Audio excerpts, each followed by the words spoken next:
Selamat siang, perkenalkan nama saya Pesta Krisyanida Baban, MPM 1882-10127. Saya dari kelas Agroteknologi Ganjil, Fakultas Pertanian Universitas Medan Area. Di sini saya akan mereview jurnal tentang teknik kultur jaringan pada tanaman anggrek. Perbanyakan tanaman secara vegetatif merupakan alternatif untuk mendapatkan tanaman baru yang mempunyai sifat sama dengan induknya dengan jumlah yang besar. Perbanyakan secara vegetatif dengan sistem konvensional umumnya masih memerlukan waktu yang cukup lama.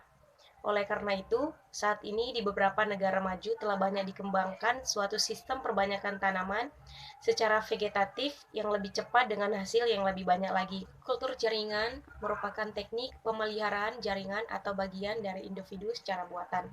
Kultur jaringan sering disebut juga perbanyakan tanaman secara in vitro, yaitu budidaya tanaman yang dilaksanakan dalam botol-botol dengan media khusus yang disterilkan.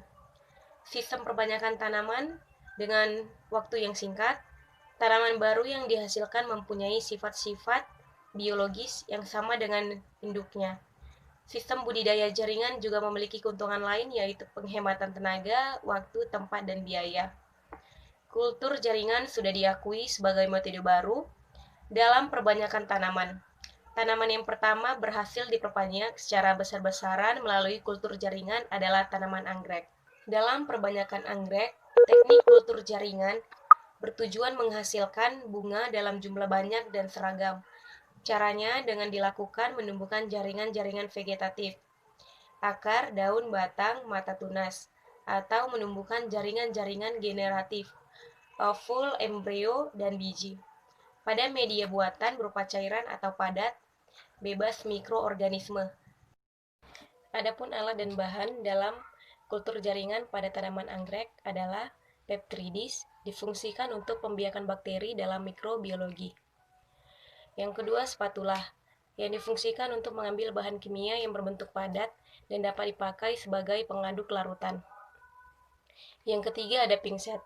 Pinset digunakan untuk mengambil atau menarik beberapa sampel. Yang keempat, timbangan. Timbangan berfungsi untuk mengukur berat suatu benda dengan kemampuan baca 0,01 gram. Gelas ukur yang difungsikan untuk mengukur volume larutan yang berbentuk seperti corong ataupun gelas yang mempunyai ukuran volume mililiter bervariasi. Api bunsen yang difungsikan untuk menciptakan kondisi yang steril adalah membakar bunsen untuk sterilisasi jarum OC atau yang lainnya.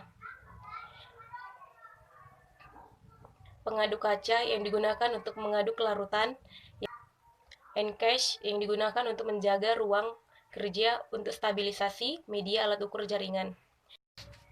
Bahan-bahannya adalah alkohol 70%, aquade steril, kemudian planlet kentang in vitro, agar-agar dan sukrosa, explant anggrek. Hasil dan pembahasan pembuatan media kultur.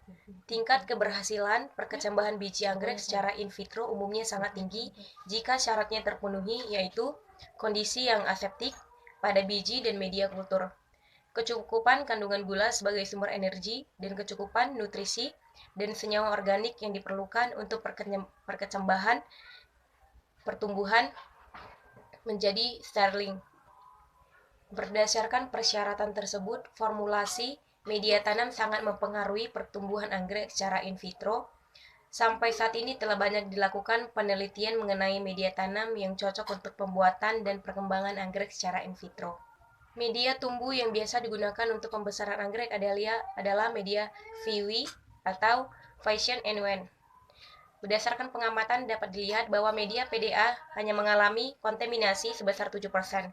Sedangkan pada media VW sebesar 22%.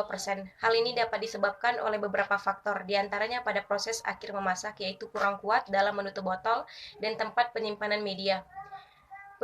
Tutup botol yang kurang kuat dapat mengakibatkan terjadinya pertukaran udara dari dalam dan luar botol, sehingga terjadinya media VW mampu mendorong pembentukan PLB sebagai calon tanaman.